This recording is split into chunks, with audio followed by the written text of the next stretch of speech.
¿Cómo les va? Comenzamos este nuevo capítulo de Reporte Minero y Energético aquí en Radio Duna, duna.cl, todas nuestras plataformas, reporteminero.cl también, y siempre revisando las principales informaciones de la industria minera y energética. La agenda de relaves, la reforma del gobierno corporativo de NAMI y la recientemente lanzada política de fomento a la pequeña minería son parte de los ejes centrales que está promoviendo el Ministerio de Minería. Estas iniciativas buscan fortalecer la sostenibilidad del sector, modernizar su institucionalidad y mejorar las condiciones para la pequeña minería. Desafíos que vamos a estar conversando en este capítulo de Reporte Minero y Energético. Nos acompaña, de hecho, la subsecretaria de Minería, Suina Chaguán. Subsecretaria, muchas gracias por acompañarnos aquí en el programa. Un placer. Muchísimas gracias a ustedes por la invitación y por permitirnos venir a compartir las agendas de nuestro ministerio, que creemos son un súper buen aporte. Esa es la idea. Y acompañado, más que acompañado. O sea, yo acompaño a América Rodríguez, como siempre, aquí en el programa. ¿Qué va a pensar la gente, Nico? ¿Qué piense eso? Pues si yo aquí soy un... Es la verdad, dices tú. Es la verdad, yo soy un cumplimiento. Pongo la cara bonita nomás, ya. Qué bueno que lo tenga claro. Hay que hacer así. Subsecretaria, a ver, son varios temas. Comencemos con lo que tiene que ver con los principales desafíos que está planteando para este 2020, este nuevo año 2025. Digo nuevo año, estamos en marzo, pero bueno, los desafíos que se están planteando en términos de algunos, los que yo adelantaba por lo menos en la introducción. Sí, estamos con hartas tareas en un año que, bueno, es el último año de gobierno del presidente Gabriel Boric, un año que tenemos varias tareas y que estamos a full en tareas de consolidación. Tenemos muchas agendas que estamos en plena implementación. Además de las que mencionaste tú, estamos implementando la Estrategia Nacional del Litio, estamos trabajando en una estrategia de minerales críticos también para finalizar el periodo con una estrategia que nos da un horizonte de largo plazo. Y además tenemos estas agendas que han sido lanzadas recientemente y que van a empezar ya a traducirse en acción durante este año 2025. Entonces ahí tenemos, como tú bien señalas, la agenda de relaves, agenda que para nosotros como gobierno es central dentro de nuestro programa, puesto que nos permite avanzar en lo que el presidente nos ha instruido, que es la consolidación de una minería que sea más sostenible en términos sociales y ambientales. Quiero profundizar en eso y con el dato que siempre comentamos en el programa, alrededor de 800 relaves. Sí. Y algunos que no se sabe dónde están, no se conocen, ha tenido todo un trabajo también de Senagiomin, de distintos organismos. Que no tienen dueño. Que tienen años. ¿Por qué? Porque es un aspecto clave del Ministerio y del Gobierno del presidente Boric, más que la identificación por una parte, pero finalmente el tratamiento y el abordar el problema de los relaves, porque finalmente es un problema. Así es, tú bien lo dices. Son 795 depósitos de relave que el último catastro de Senagiomin, que es de 2023, nos arrojó como el número que tenemos al frente como desafío. Y efectivamente, la minería es una actividad productiva que es muy relevante para nuestro país, para la economía, lo veíamos hoy día recientemente con las cifras y las cuentas nacionales, pero es una actividad también que por su naturaleza genera una gran cantidad de residuos. Nosotros somos un país minero y por tanto hemos acumulado a lo largo de la historia una gran cantidad de residuos que están materializados en estos depósitos de relave, y en un contexto en donde estamos con crisis climática, desafíos como transición energética, como seguro alimentaria, necesitamos más minería, más minerales. Entonces, gestionar responsablemente nuestros depósitos de relave es un imperativo, y estamos avanzando en ello. Y eso es justamente lo que atiende la agenda de relave. Por un lado, tratamos de elevar los estándares para la construcción de los nuevos depósitos de relave, pero también esta agenda pone un especial foco en esos 795 depósitos de relave que existen, y como ustedes bien señalan, están en distintos estados, pero el 60% está inactivo. Es decir, ahí ya no hay actividad, digamos. Y un 20% está abandonado, que en la categoría de Senagiomin esto implica que no sabemos quién es el titular. Y es una situación igual particularmente grave, considerando que muchos de ellos se encuentran ubicados en municipios, o sea, en municipalidades, en comunidades. La gente hace su vida alrededor de estos relaves. En zonas que se han ido desarrollando en términos de la población, de las comunidades. Coquimbo, totalmente. Atacama. Ahí un ejemplo quizá paradigmático es la comuna de Andacollo. La comuna de Andacollo, no sé si han tenido la oportunidad de estar, yo estuve recientemente ahí justamente a propósito de esto, y los depósitos de relave están insertos en la propia ciudad. Sí, es casa relave. Casa relave. Exactamente. Entonces hay un desafío importante de qué hacemos con esos depósitos de relave. Relave, y esta agenda propone distintas acciones para, por ejemplo, avanzar en un catastro de titularidad de los depósitos de relave abandonados. Entonces ahí tenemos cerca de casi 175 depósitos de relave que no conocemos quién es el dueño, y parte del desafío de la agenda es desarrollar una metodología, avanzar en encontrar quiénes son los dueños para luego, identificando el dueño, desplegar acciones, que ya sea en torno a la economía circular, ¿no? Y si es que hay un potencial productivo en estos depósitos de relave, tender a su reprocesamiento o a la reutilización de estas materias en otras aplicaciones. Y si no hay un valor productivo, también poder avanzar en la reubicación, si es que se dan situaciones como la que tú señalas. Una pregunta ahí que quizás muchas veces la damos por hecho, pero es bueno recordarla. ¿Cómo se puede revalorizar un relave? Sí, esa es una muy buena pregunta, y no hay una sola respuesta, digamos, pero sí es un desafío claro que se propone esta agenda, porque la composición geoquímica de los depósitos de relave depende del proceso productivo que le antecedió. Entonces, el valor productivo, el valor que pueda tener en minerales ese depósito depende de elementos que hoy día no tenemos completamente determinados, y la agenda justamente también propone avanzar en la caracterización geoquímica de estos depósitos de relave para justamente ver si es que hay o no un valor en minerales que se puedan reprocesar ahí y extraer. Sabemos que hay ejemplos de empresas que se dedican al reprocesamiento. Tenemos el caso de Magnetita, de SMP, en Atacama, por ejemplo, que su giro es justamente el reprocesamiento de un depósito de relave de una minera que está al lado, digamos. Claro, entonces, uno de los temas también que es súper relevante, que la industria minera en Chile es centenaria. Entonces tenemos relaves que tienen unas leyes incluso mayores que proyectos mineros actuales. Entonces igual es una oportunidad ahí, como decía el Nico también hace un rato con la pregunta de cómo poder revalorizarlos y cómo te eso, porque efectivamente ahí hay muchos minerales que podríamos también extraer. Totalmente. Economía circular. Es un concepto de economía, y como bueno, en el mismo sentido, Nicolás, de tu pregunta, es un desafío grande igual, y para eso estamos articulándonos como Estado. Yo la semana antepasada estuve en el lanzamiento de un programa tecnológico de Corfo, de un PETEC, por harta cantidad de plata, que justamente busca incentivar que las empresas vayan probando tecnologías para poder determinar y extraer de la mejor forma minerales que estén presentes en estos depósitos de relave. O sea, todo tiende un poco a qué hacemos para extraer más minerales y también para la reutilización. Ahí ese es un tema también relevante, porque una cosa es reprocesar, sacar más minerales, y otra cosa es reutilizar. O sea, en el fondo, ocupar el depósito en otras aplicaciones. Claro. Pavimentación de caminos, construcción en general. Ahí hay varias oportunidades desde el punto de vista de la economía circular. Estamos conversando con la subsecretaria de Minería, Suina Chaguán. Quiero llevarlo a otro tema, subsecretaria, que también comentábamos al inicio, y para qué decir el 2024 América, aquí también en Reporte Minero Energético en Canal 24 Horas. ENAMI fue uno de los grandes temas. Totalmente. La situación, desde la situación financiera de ENAMI, desde lo que fueron las medidas que tomó ENAMI, discutidas también por la industria durante el 2024. Estuvimos con el vicepresidente ejecutivo, no sé, por lo menos 4 o 5 veces en todo el proceso. Y este año también vamos a estar conversando con él, evidentemente, con un balance bien positivo en ese sentido, subsecretaria. Pero un tema que está ahí, y siempre cuando le preguntábamos a Iván Blinars, bueno, ¿y qué pasa con el gobierno corporativo? Le tiraba la pelota al Ejecutivo. Exactamente. Y como ya tenemos a la representante del Ejecutivo, le hago la pregunta. Me voy a hacer cargo. Ese es un punto, digamos, de lo que se está pensando de los problemas que va arrastrando ENAMI. ¿Cuál es la mirada que se tiene desde el gobierno para hacer esta reforma al gobierno corporativo? Podemos entrar entrando en detalle. Y también por qué hay que hacerlo. Muchos dicen, ¿es necesario o no? Sí, perfecto. No, bueno, efectivamente, como contexto, para entrar en materia, en el fondo, esto obedece un poco al relato que ustedes hacían. El año pasado, bueno, no solamente el año pasado, ¿no? ENAMI ha estado en la palestra, digamos, por distintas razones durante los últimos años. No obstante aquello, nosotros creemos que, a propósito justamente de la gestión que hemos estado haciendo, y digo Estado porque yo también soy parte del directorio como representante de Cochilco, estamos viendo los resultados de una mejor gestión, de una buena gestión, en términos de su estado financiero, en términos también de compromisos que asumió el gobierno para potenciar su labor de fomento.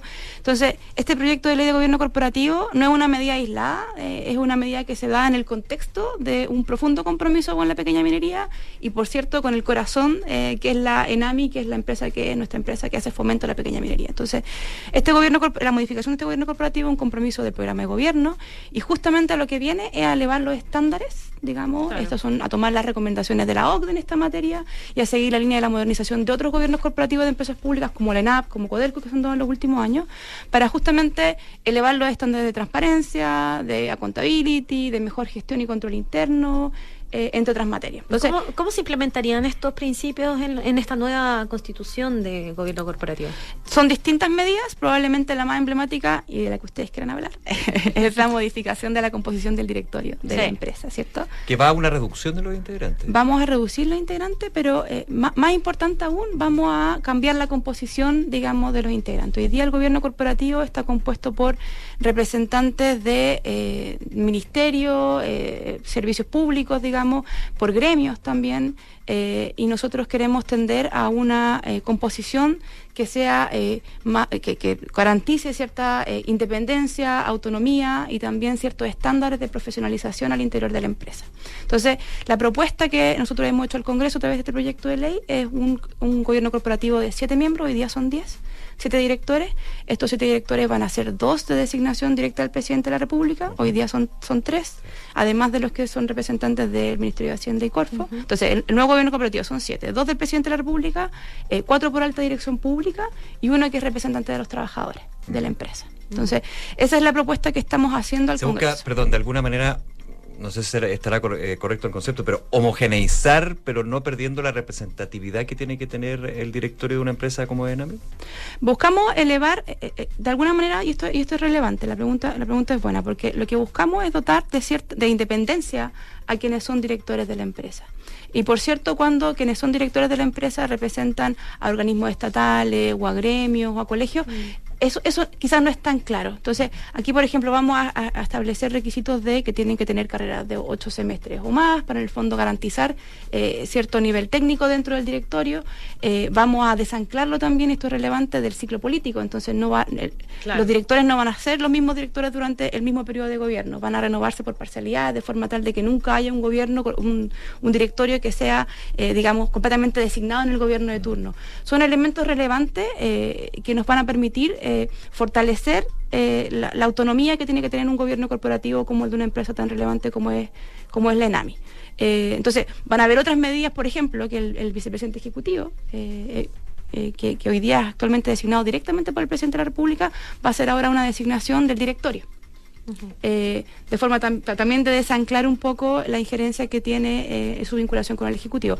Es una empresa pública, por cierto, por tanto igualmente van a haber 2 directores ahí que designe el presidente de la República, pero en el grueso son directores que van a venir propuestos de la alta dirección pública, es decir, que pasa por un procedimiento transparente, regulado, etcétera. Entonces, justamente están también en ENAMI con un montón de proyectos súper relevantes en la modernización de Paipote, salarios altoandinos. Entonces, igual este cambio también de gobierno corporativo va a enfrentar todos esos desafíos al final. Justamente, va en línea con aquello. La Empresa Nacional de Minería, estamos haciendo un proceso de modernización bien relevante y como tú bien señalas, los dos elementos que tú acabas de señalar son el futuro de la ENAMI. O sea, el futuro de la ENAMI sin duda es su acción de fomento, que es lo que define la Empresa Nacional de Minería, pero además también tenemos el desafío del litio. ENAMI lo está haciendo muy bien con su proyecto salarial alto andino en la región de Atacama, están avanzando ahí en la búsqueda de sus socios, y también la construcción de la fundición y robustecer la capacidad de fundición y cómo eso contribuye al país.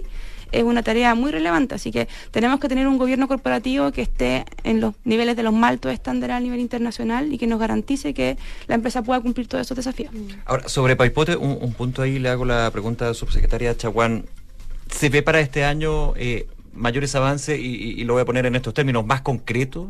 Lo comentaba en su minuto con el vicepresidente ejecutivo, cuando se da el cierre de ENAMI de la Lira, está la preocupación con respecto a la gente que trabaja ahí, pero también qué va a significar para ENAMI y el fomento, que es su objetivo principal, y lo que él nos explicaba es, bueno, primero hay que tener los pasos, ver lo que son los modelos, qué vamos a hacer ahí, y luego los permisos, y luego el financiamiento. Totalmente. Sí, efectivamente, una fundición es un proyecto de inversión bastante grande y complejo por distintas razones.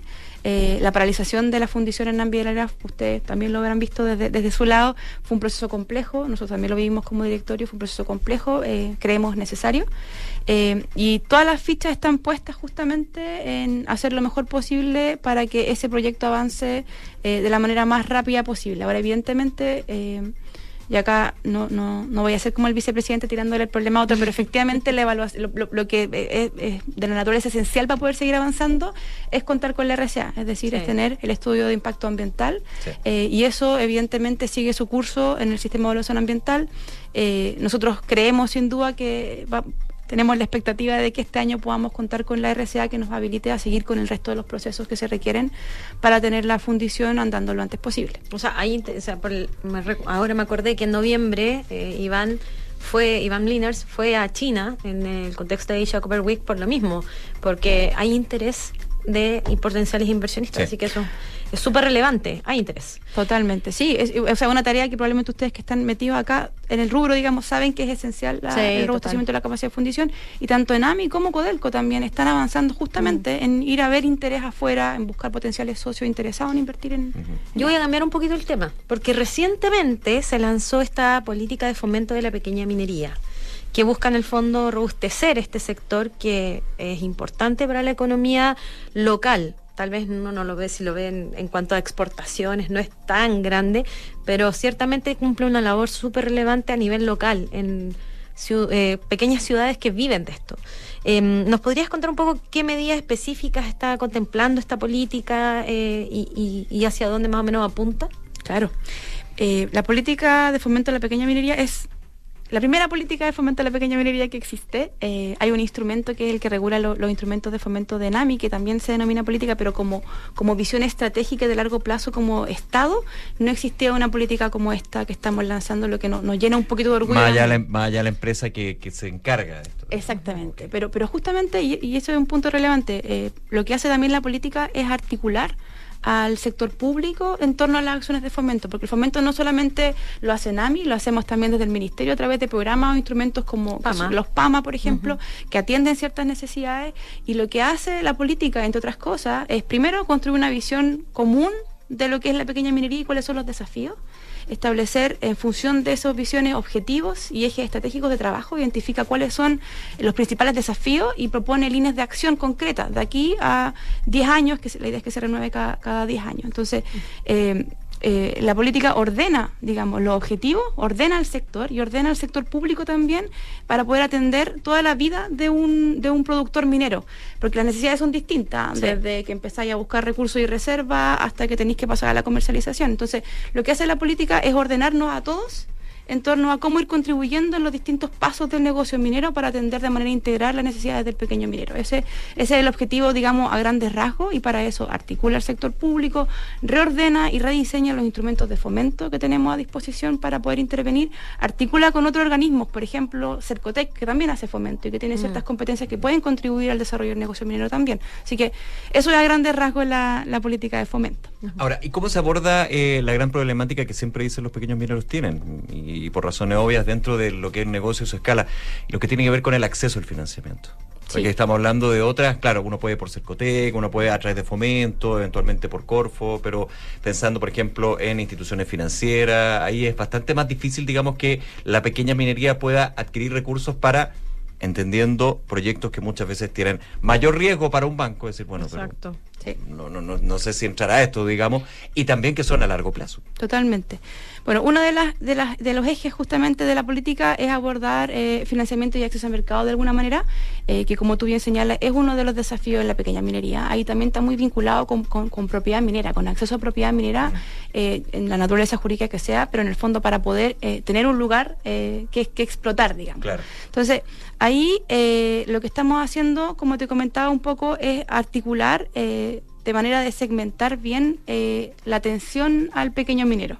Nosotros como Ministerio de Minería contamos con instrumentos y con fondos, digamos, a disposición para poder financiar ciertas fases del negocio, ya sea con la compra de maquinaria, con la determinación de estudios, con el apoyo de capacidades técnicas. La ENAMI también tiene sus instrumentos, asistencia técnica, ayuda en estudios distritales. Pero más allá de pensar, perdón, subsecretaria, y me pongo ambicioso, la posibilidad de pensar en garantía estatal, por ejemplo, como se ha hecho en otra industria. Pero es que actualmente ENAMI le presta a los pequeños mineros recursos que después son devueltos, pero hay un mecanismo. No, pero que cuando uno accede, por ejemplo, a financiamiento a través de los bancos, digamos, cuando hay una garantía estatal, uno llega con una espalda. Tienes toda la razón. Sí. Bueno, la política define áreas de trabajo, ejes de acción, Justamente financiamiento es una de ellas, pero no, o sea, la idea es poder justamente abrir exactamente esa discusión que nosotros llevamos un tiempo teniendo también con Banco Estado. Esto no es parte de la política propiamente tal, porque te digo, no es por una meta, pero sí hay conversaciones con Banco Estado para poder de alguna manera ir despejando ciertas interrogantes y facilitar también el acceso al financiamiento por parte de los pequeños mineros.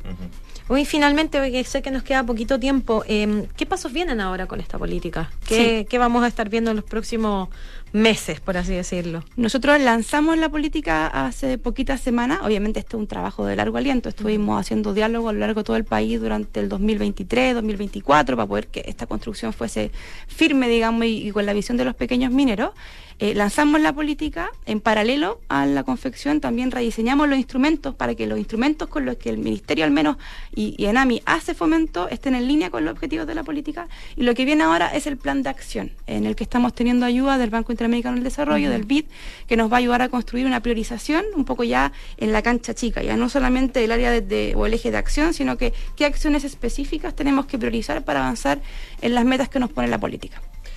Subsecretaria Suina Chaguán, subsecretaria de Minería, nuevamente agradecerle que nos haya acompañado aquí en Reporte Minero y Energético. Seguimos muy atentos a estos temas, son muchos más, evidentemente, pero vamos a estar conversándolo durante el año, ojalá. Muchísimas gracias. Muchas gracias a usted. Que esté muy bien. Y desde hace 56 años que los productos y soluciones de SQM Yodo Nutrición Vegetal aportan a industrias estratégicas, facilitando el progreso y bienestar en áreas cruciales como la salud, la tecnología y la alimentación. En SQM Yodo Nutrición Vegetal desarrollan capacidades únicas que transforman recursos en vida y progreso. Estamos en Reporte Minero y Energético en Radio Duna. No olviden escribirnos sus dudas y comentarios a @Reporte Minero o suscribirse a nuestro portal reporteminero.cl para recibir diariamente nuestro newsletter con las principales noticias del sector minero y energético. Algunas que revisamos a continuación. Hablemos de Cerro Colorado, querida América. Sí, antes de seguir con eso, quería comentar algo sobre lo que estábamos hablando con la subse. Hágalo rápido porque no tenemos mucho tiempo antes de la pausa. Ya, dale. Lo que pasa es que, ¿sabes que encontré súper interesante lo de la política de pequeña minería? Porque es algo que no se había tomado. La última que hablamos, ¿te acuerdas? Fue la capitalización de ENAMI. Porque tenían solamente $8 millones, que hace 50 años atrás o 40 años atrás era mucho dinero, pero ahora ya no lo es. Claro. Entonces estos son los primeros pasos como para poder impulsar este sector que es súper estratégico. Así que... Un punto muy interesante, sí. Sí, y vamos a seguir ahí explorando en Reporte de Minero más detalles sobre esta política, que evidentemente va a beneficiar a cientos de mineros. Bueno, efectivamente, tenemos noticias sobre Cerro Colorado, que BHP, sabíamos que estaba con todo un plan de inversiones aquí en Chile. Hay mucho interés por producir cobre en el mundo por la transición energética, y BHP estableció todo un plan de inversiones en el país para poder cumplir con esta demanda futura. Y se está planteando reabrir la mina Cerro Colorado en 2028 con una inversión inicial de entre 1.000 y 1.500 millones de dólares y también un posible desembolso total de hasta 3.200 millones. Estamos hablando de alto recurso, lo que extendería la vida útil de esta mina en particular por 20 años. De esa forma, BHP también busca, como les mencionábamos, posicionarse fuerte en el mercado del cobre. Está súper competitivo y están pasando hartas cosas ahí. También, para la operación se planea construir un acueducto de entre 140 a 160 kilómetros para transportar agua de mar, que siempre ha sido un tema en la industria, el tema del agua. Sí, claro. Entonces ese acueducto igual haría que se dejara de usar aguas continentales después de 2025. Se espera una producción de entre 80.000 y 100.000 toneladas de cobre anuales desde 2031 hasta entre 2031 y 2032. Pero aquí también esto está recién entrando a tramitación ambiental. Y sin embargo, igual se han identificado que habrían unas 6 comunidades indígenas que podrían verse afectadas por el proyecto, pero específicamente por la construcción del acueducto. O sea, sabemos que en estos procesos siempre hay afectado y el tema de permisos es lento. Así que en la mejor de las instancias, esto tendría que estar listo el 2028. En 2024, de hecho, ellas sufrieron un revés cuando el CEA rechazó la declaración de impacto ambiental de este proyecto por unos sondajes. Entonces, evidentemente hay que estar ahí viendo. Es la primera vez en Chile, y esto es un gran dato, que busca reabrir, tras un proceso de cierre temporal, una mina. Mira, fíjate tú. Mira. Sí. Está bueno, hay que estar muy atento a ver cómo se va dando. Oye, y un último tema antes de irnos a la pausa. Seguimos, por supuesto, en Reporte Minero Energético. Recuerden que este año tenemos una horita. Ahí Está es. bueno eso. Emisiones en minería. Sí. ¿Se ve bien eso, no? O sea, ha bajado, hay una serie de políticas, Efectivamente, también políticas sí. de la industria, obviamente, tal sobre eso. Sí, es algo interesante de analizar, ¿ah? Y yo creo que la minería ha logrado reducir sus emisiones de carbono por la energías renovables, básicamente. El gran desafío es que no solamente bajemos las emisiones por energías renovables, sino por acciones internas. Pero de todas formas, en un reciente informe de Cochilco, entre 2010 y 2023, se logró reducir las emisiones en un 12%, a pesar del aumento en el consumo de energía.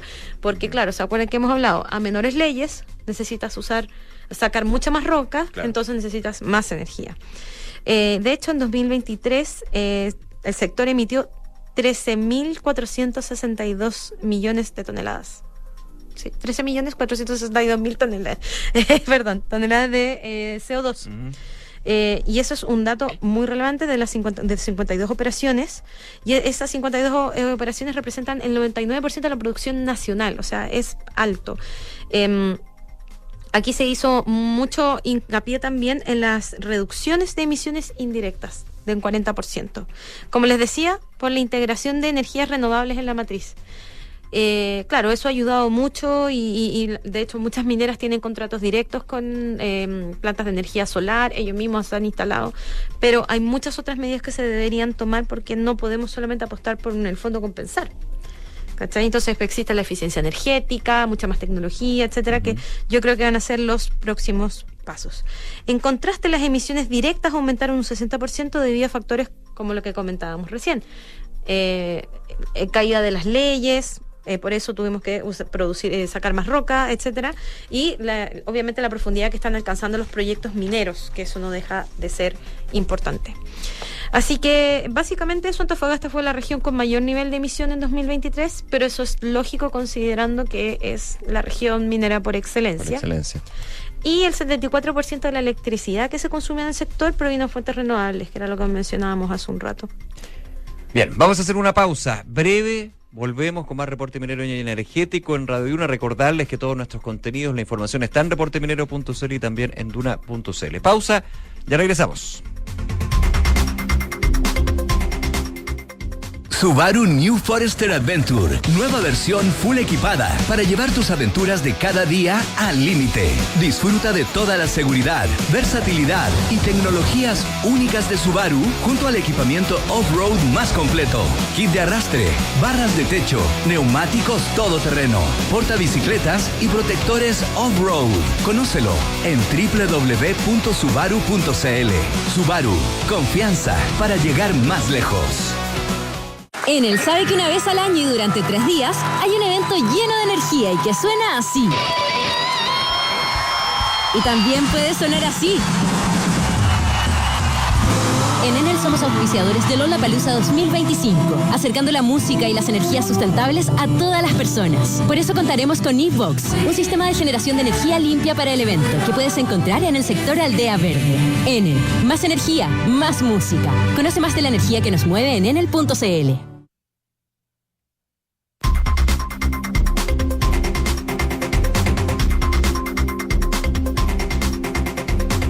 Regresamos a Reporte Minero y Energético por Radio Duna. En medio del avance de la Estrategia Nacional del Litio, los concesionarios mineros se enfrentan incertidumbre respecto a su rol en el desarrollo de esta industria clave, especialmente desde el punto de vista de los permisos y las patentes. Las decisiones sobre la explotación de los salares, la relación con el Estado y la participación de inversionistas extranjeros han abierto un debate sobre el futuro del sector. Vamos a estar conversando sobre este tema. Para eso estamos con el CEO de RJR Lithium, Raúl del Barrio. Raúl, muchas gracias por acompañarnos. Bienvenido a Reporte Minero y Energético. Muchas gracias y un gusto de estar con ustedes.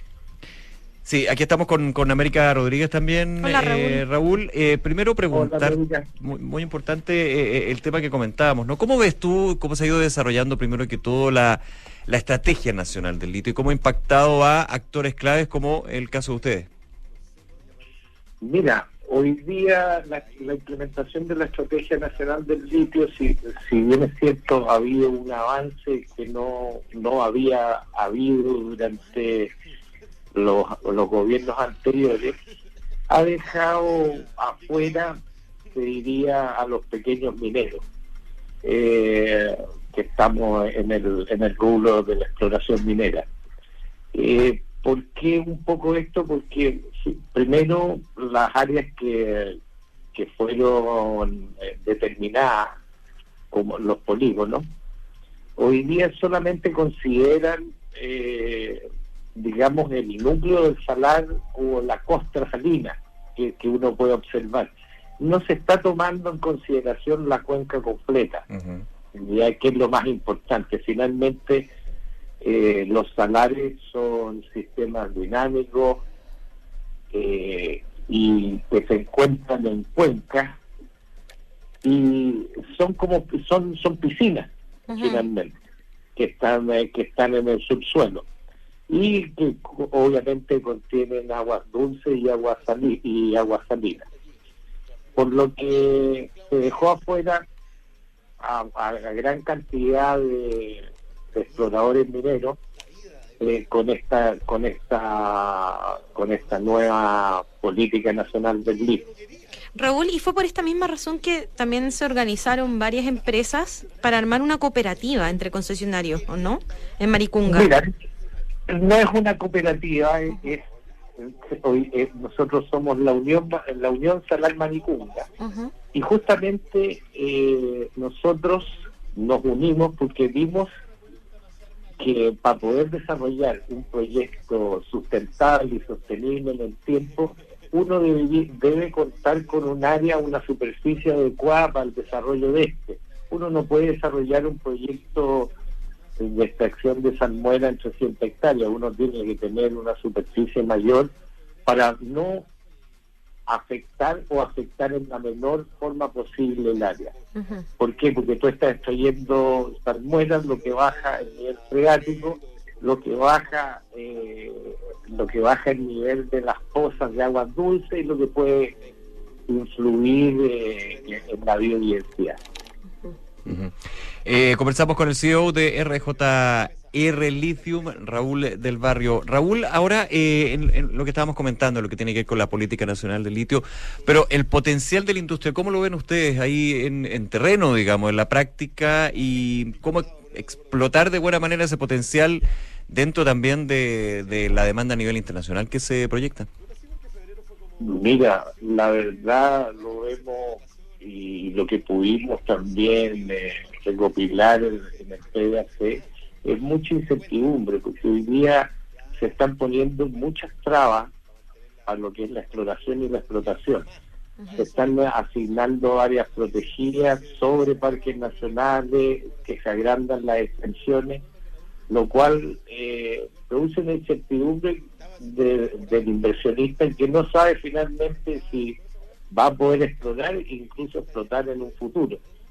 Por lo que, si bien es cierto, ha traído algo de certidumbre, pero también ha traído todas las incertidumbres que hemos comentado por el tema de las áreas que se han designado como polígonos y cómo se llama, y las áreas que se están hoy día protegiendo. Por ejemplo, te doy un caso. Esto no es con el servicio, no es con la nueva ley, pero por ejemplo en el salar de Huasco-Lipí fue creado el Parque Nacional de Huasco-Lipí en el año 2010. Fue desafectado como Parque Nacional en 2014 y hoy día y en 2023 volvieron a crear un parque. Entonces finalmente el inversionista no sabe si en un tiempo más lo van a catalogar como un área protegida o no, lo cual le trae incertidumbre para lo que es la inversión. Entonces, en ese sentido, creo que hay que dar certeza y seguridad y reglas claras cómo se va a poder explotar y explorar estos sistemas. Claro, justamente tú mencionabas hace un rato que en la PDAC había varios inversionistas. ¿Cómo percibiste, cómo están viendo ellos esto, y también respecto a otros países que también producen litio como Argentina, Bolivia? Mira, Argentina en el PDAC te diría que fue la reina de la fiesta. Tenían un stand en el medio de la feria, gigante, y estaban todos los inversionistas finalmente muy enfocados en Argentina, porque tiene regulaciones claras las cuales permiten el desarrollo de la industria. Hoy día acá en Chile no existe, por mucho que esté la política nacional del litio. Hoy día hay 63 sistemas salinos que se podrían explotar, de los cuales no se tiene mayor información. Entonces, por cuanto al gobierno de cómo se va a desarrollar esto, lo que trae la incertidumbre clara de los inversionistas, que te dicen, oye, ¿cómo me voy a meter a invertir en Chile si es que mañana me puede ¿cómo se llama? Todo estar en un área protegida, o en un área que ellos ¿cómo se llama? Que se designe como protegido en un futuro.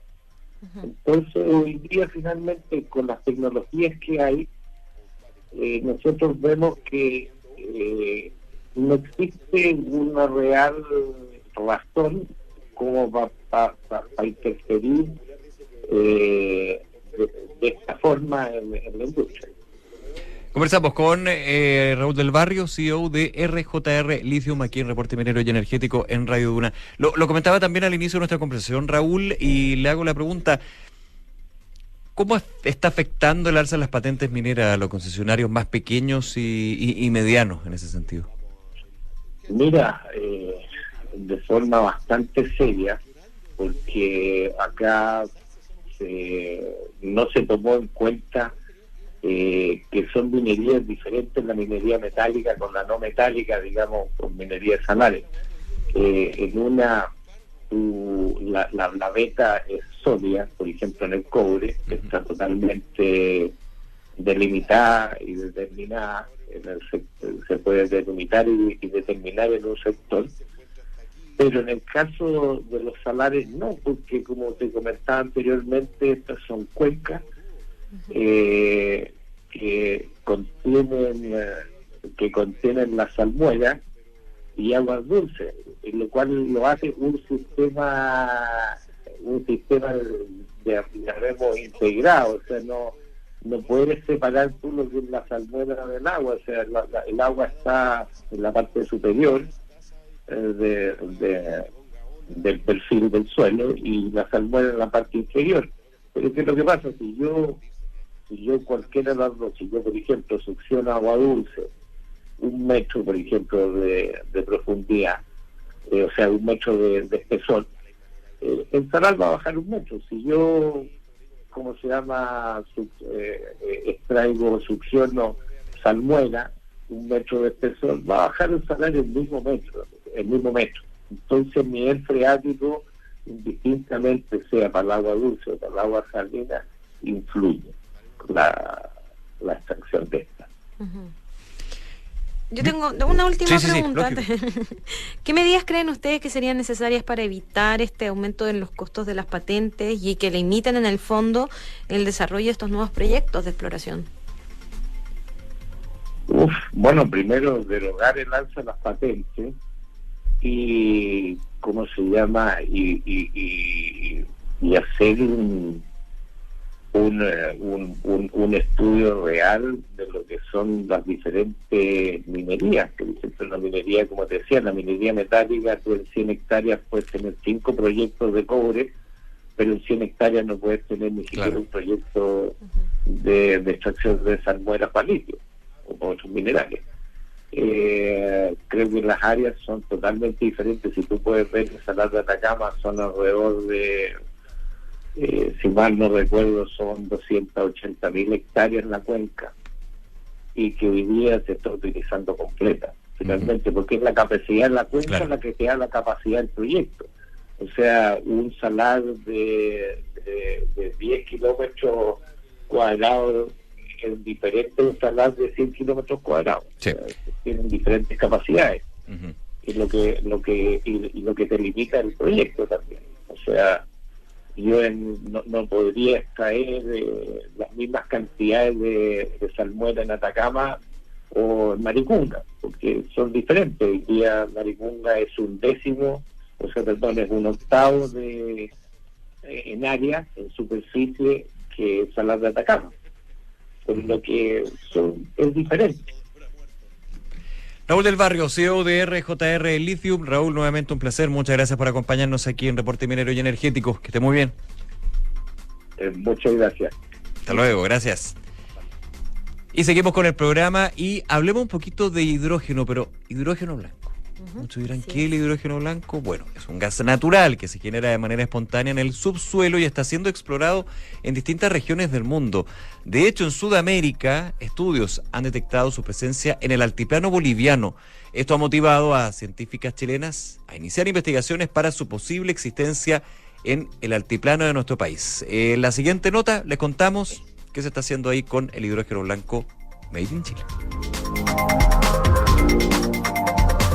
El hidrógeno blanco, una prometedora fuente de energía limpia, se origina en las profundidades de las zonas de subducción geológica.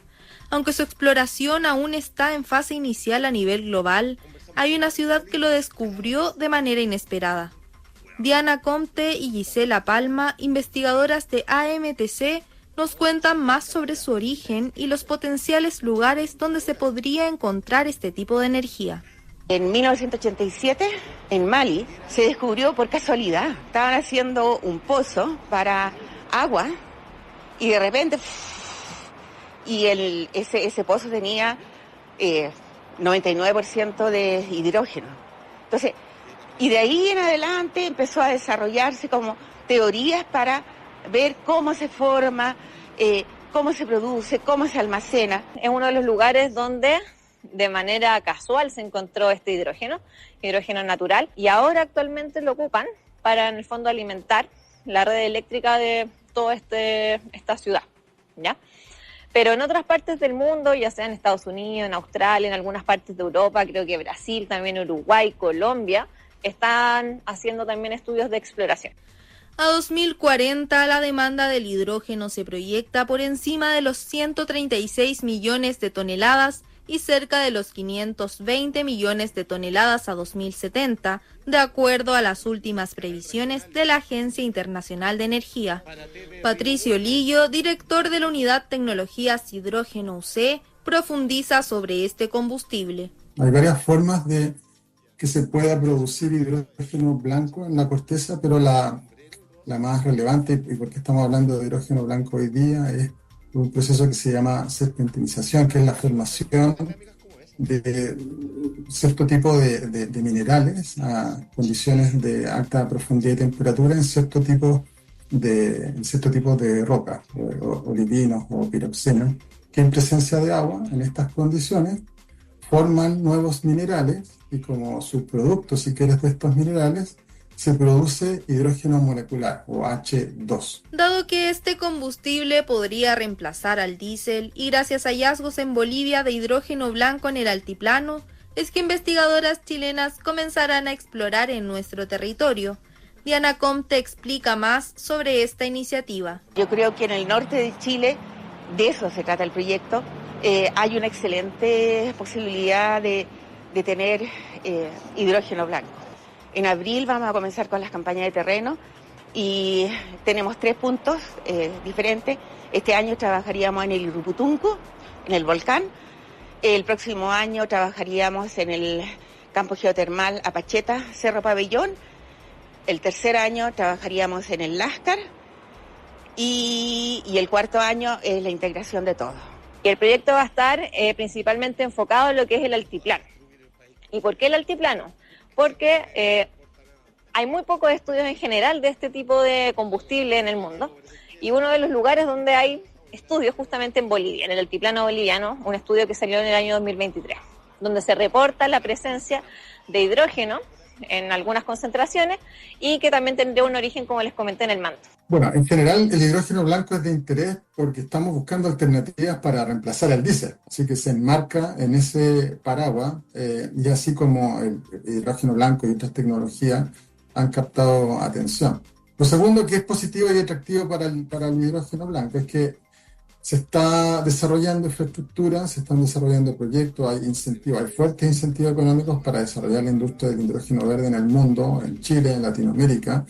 Entonces el hidrógeno blanco bien podría tomarse de ese desarrollo de esa industria y aportar con su parte a la descarbonización de la matriz. Ahí entonces, el trabajo que se está desarrollando desde la ciencia, la academia científica chilena, pero también desde la industria con este hidrógeno blanco. Seguimos en Reporte Minero y Energético. Les vuelvo a reiterar, no olviden escribirnos sus dudas y comentarios a @Reporte Minero y aprovechar nuestros contenidos también en reporteminero.cl, vernos también a través de Canal 24 Horas y TV Chile. Nos quedan algunos temas, nos queda tiempo todavía. América, hablemos de otras informaciones bien relevantes de la industria. Así es, el 17 de marzo. Ya. Si me voy a blanco, ¿estábamos en qué mes? 17 estamos en de marzo todavía, lo que pasa es que marzo es medio largo. Es medio largo, efectivamente. Medio largo, sí. Se ha sentido que ha durado 40 días. Sí. Bueno, se celebraron los 10 años de la Mesa Mujer y Minería. Esta fue una iniciativa que se creó en 2015 y se celebró como un evento especial que se realizó en la Universidad de Santiago. Y reunió bueno, yo fui, me invitaron, salón lleno, de lado a lado. Y donde se destacó también cómo ha ido creciendo la participación de las mujeres en la industria desde ese año 2015, que alcanzaba un 8%, a este 21,8% en 2025, que es como la última cifra oficial. Fue muy bonito porque hubo una participación, bueno, sí, se realizaron unos premios, pero además fue una instancia donde había gente de emprendedoras, proveedoras, mineras, sindicatos, gremios, de todo, pero también hubo muchas autoridades muy relevantes y que han abierto un camino en el fondo para las mujeres en el sector, partiendo primero por la ministra Aurora Williams, que fue la que impulsó en 2015 esta iniciativa, la ministra de Mujer y Equidad de Género, Antonia Orellana, la ministra de Trabajo y Previsión Social, Janet Jara, Jessica López de Obras Públicas, pero lo que nos sorprendió a todos fue la participación de la expresidenta Michelle Bachelet. Estaba la expresidenta. Que nadie sabía que iba a aparecer. Y el día anterior anunciaron ahí que en la noche que ella iba a participar. Con Aurora Williams, es que se impulsó la mesa con Aurora Williams cuando era ministra de la administración de Michelle Bachelet. Yo debo decir que fue una instancia súper emotiva porque finalmente, bueno, esta es su primera aparición pública desde que dijo no gracias. Claro. Entonces había mucha prensa. Fue un discurso bien emotivo, muy bonito. Ella habló mucho desde las políticas que se impulsaron en otras áreas, pero también mencionando obviamente a la minería, y donde se destacó una de las cosas más claves, que es que Chile en este momento es el segundo país con mayor participación de mujeres en la industria a nivel mundial. En primer lugar lo tiene Australia, y eso nos posiciona en algo que es súper relevante porque estamos hablando de temas de derechos humanos, estamos hablando de cumplimiento de los ODS, de la ONU, etcétera. Entonces son cosas que se valoraron mucho en esta instancia. Yo debo decir que fue, reitero, muy emotivo ver a tantas mujeres que están haciendo cosas muy relevantes, y en esta misma instancia se entregaron los premios del concurso de buenas prácticas de equidad e inclusión en la industria minera, que fueron organizadas por el Ministerio.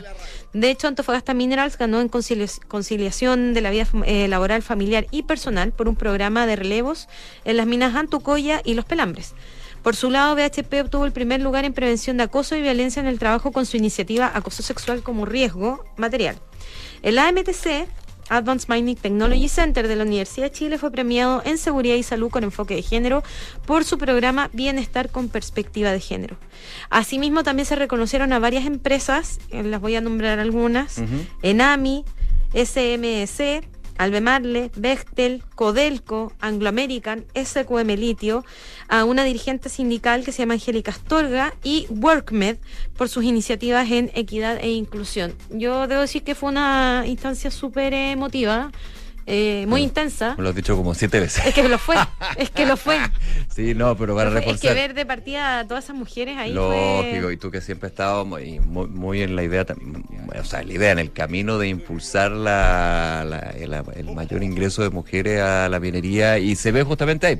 Bueno, yo estaba en el ministerio en 2015 cuando se creó esto. De hecho, sí. Yo estaba trabajando en el ministerio, entonces también estuve desde el principio de los tiempos. Venía con mucho corazoncito. De ese decálogo, sí, esto viene de... No, pero está bien, está bien. Bueno, estuvo bueno. Y se nota, y aparte, además de tener un salón lleno, digamos, se ha visto en distintas iniciativas, en los datos, las cifras, siempre falta más, digamos, en lo que es participación femenil en la industria minera. Eso es una de las cosas que dijo la expresidenta. Sí, pero hay un cambio también en la cultura corporativa. Sí, totalmente. Que, claro, que tiene que ir de toda la industria, no nos quedamos solamente en la minera, pero nosotros hablamos de minería, también de energía, así que eso es muy bueno y son reflejos, digamos, de lo que se ha hecho, de las buenas prácticas, de las buenas políticas y los desafíos que siguen por delante. Algo que también hacemos en Reporte Minero, nosotros buscamos tener equidad tanto en entrevistados y entrevistadas y también en nuestras notas. Y también con Entre Minas. Exactamente. Ya, qué bueno. Oye, retomemos un poquito lo que hablábamos con la subsecretaria Chaguán, lo conversábamos en el primer bloque, era bien interesante entre los desafíos del Ministerio de Minería para este año, que son varios, la agenda pequeña minería. Así es, justamente. Retomemos un poquito esos puntos porque es interesante también ir viendo lo que se va a hacer. Bueno, este es un trabajo que se venía haciendo hace rato, apoyados por el Banco Interamericano del Desarrollo, pero se lanzó oficialmente la semana pasada en ASOMICO, que es la Asociación Minera de Copiapó. Esta política de fomento a la pequeña minería contó con más de 400 personas de 13 regiones que participaron en la construcción, asegurando también una representación del sector minero. Esta iniciativa busca modernizar y fortalecer al sector, como lo decíamos, mejorando la productividad, la seguridad y su sostenibilidad, porque ellos también aquí, como la gran minería y la mediana minería, tienen externalidades que hay que buscar reducir. Esto especialmente considerando que están presentes en más de 40 comunas del norte de Chile, que es lo que hablamos de las economías locales. Claro. En el fondo son actores claves para el desarrollo de estas 40 comunas específicamente. Y eso también no solamente contribuye a la economía, sino también al desarrollo local. Se arman otros puestos de trabajo alrededor de la industria. Esta política se basa en 6 ejes estratégicos: acceso a la propiedad minera, optimización y exploración y explotación, aumento de productividad con innovación y mecanización, que es algo que uno cuando romantiza un poco lo que es la minería, todavía en algunas partes es así. La innovación aquí va a jugar un tema clave. El fortalecimiento de la comercialización y agregación de valor, el desarrollo de talento humano y el impulso a una institucionalidad más robusta. El plan de acción 2025-2026 contempla modernización de instrumentos de fomento, como lo decía la subsecretaria exactamente, capacitación de trabajadores, atracción de talento, innovación tecnológica y una gobernanza eficiente. Si bien muchos de estos instrumentos ya existían, la verdad es que no estaban conversando con los nuevos tiempos. Eran los mismos instrumentos que se estaban ocupando hace 10, 15, 20 años atrás. Entonces, cuando la industria ya avanzó, digamos. Exacto, o sea, o paso cambió gigantado. y no en Chile, sí, sino totalmente. A nivel internacional.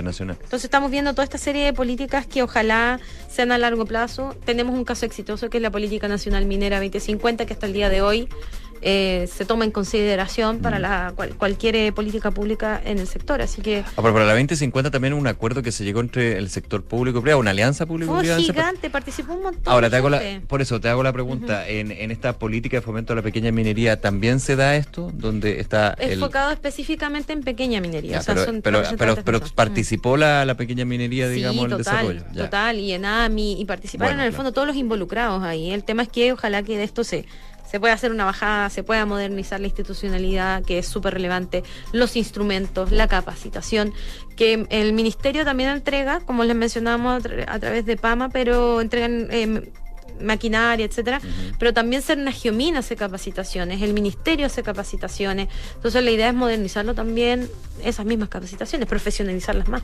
Claro, porque finalmente el negocio hay que escalarlo, pero tienen que tener las capacidades para escalarlo. Exactamente, porque la intención siempre es que estos pequeños mineros potencialmente después pasen a ser medianos mineros, y así, los mineros artesanales, que existen también en Chile, pasen a ser de pequeña minería, etcétera. Con un sistema robusto, nosotros evitamos que haya minería ilegal. Es que finalmente ese es el objetivo. Bueno, hay varios objetivos, pero uno de los grandes objetivos es esto. Porque evitar vemos lo que es la también minería ilegal, donde Exacto. hay bajísimos niveles de seguridad para los trabajadores, también informalidad, bueno, la informalidad la que se da en otras industrias, digamos, para qué decir, aquí también tiene varias externalidades negativas y no se debe hacer. Exacto, pero un sistema robusto como en países donde están a otro nivel de minería ilegal, o sea, que en Chile, por ejemplo, aquí bien cerquita. Sí, lo vemos muy cerca, que la minería ilegal es muy grande, los mineros ganan muy poco, generalmente son el transporte los que se llevan la mayor cantidad de recursos cuando los mineros sacan el mineral. También hay una devastación del Amazonas que no es menor. En otros países como en África, mucho trabajo infantil, que son violaciones de derechos humanos, que no es menor. No, para nada. Y el tema medioambiental, que nosotros podríamos estar en lo más extremo de un lado, bueno, hay otros lados, hay otros países donde están hacia otro punto. Ya, se nos termina el tiempo, América. Muchas gracias.